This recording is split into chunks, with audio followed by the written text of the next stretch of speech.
በቀዳማይ ጥሩፍ ጉጅለ ህወሓት እንብል ዘለና ኩሉ መርሕነትን አባላት ነበር ውድብ ዘይካተተ ዝኮነ እዩ እቲ ኃይሊ በመርሕነት ደረጃ ኮነ በአባላት ተኸፋፊሉ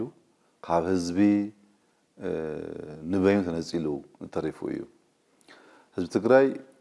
በፍላይ መንሰይ ትግራይ እጥቃት እውን ሓዊሱ እምቢ ንኹናት ክብል ንሪኦ ኣለና እዚ ድማ ካብ ኩሉ ከባቢ ክሰፍ ዘለዎ ጉዳይ ይመስለኒ ብውስን ቦታታት ጥራሕ ዘይኮነስ በመላ ትግራይ ከነብር ዝግበኦ ዝብል እምነት ይዘለኒ ይኹን እምበር እቲ ኃይሊ ጥሩፍነት ዝውን ኣብ ሰፊ ወታደራዊ ምልላል ይርከብ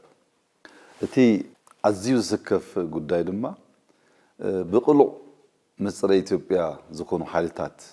ምስላፍ እዩ እዚ በታሪክ ታይ ቦታ ከነብረና ዝብል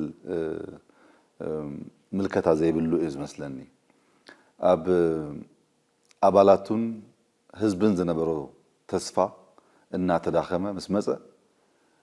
ኣብ ውሽጥ ዘሎ ተስፋ እና ተዳኸመ መስመጸ ተስፉ ናብ ናይ ደግ ኃይልታት ገይሩ ይዘሎ በታ ዘለቶ አቅሙውን ታቀም እንዳናሰት መጽያ ያዘላ በታ ዘለቶ አቅሙውን ሰፊህ ቅስቀሳ ይገብራሉ ናይ ልማዓት በጀት ቅድም ለከም ዝገለጽኩዎ ፌደራል መንግስት በጀት ሰደደሎ ናይ ልማዓት በጀት ናመንጠለ ቀለብ ጥቃት ይገብራሉ ክልል ትግራይን ህዝብ ትግራይን ኣብ ኩነተ ወግን ወራ ወግን ከነብር ካብ ልማዓት ኢንቨስትመንት ክርህቅ ይገብራሉ ህዝብና ኣብ ካሊ ክልላት ከመይ ዘበለ ልማት ይመጽእ ከም ዘሎ ይረአሎ ንሱ ሓሲቡ ክሰርሕ ድሌት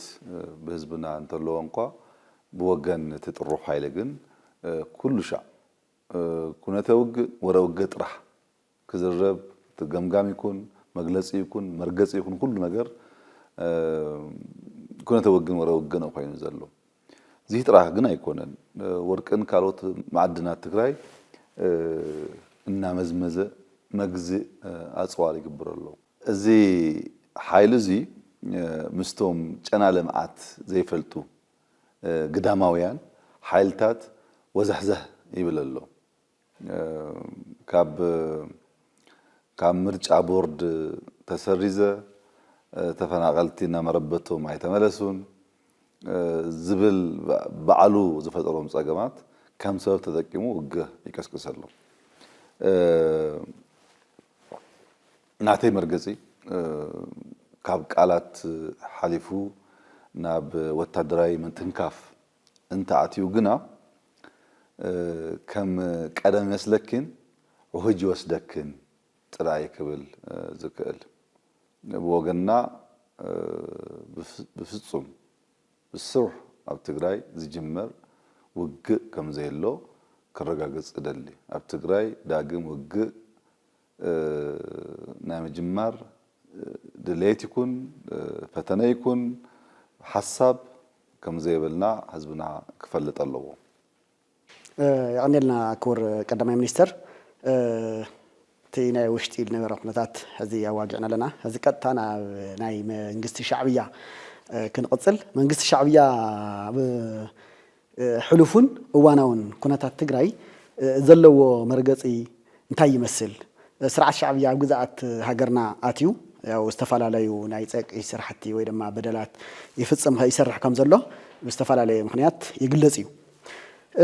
كبر قدام يمشي سراوز قداي زلوا حسب كم يو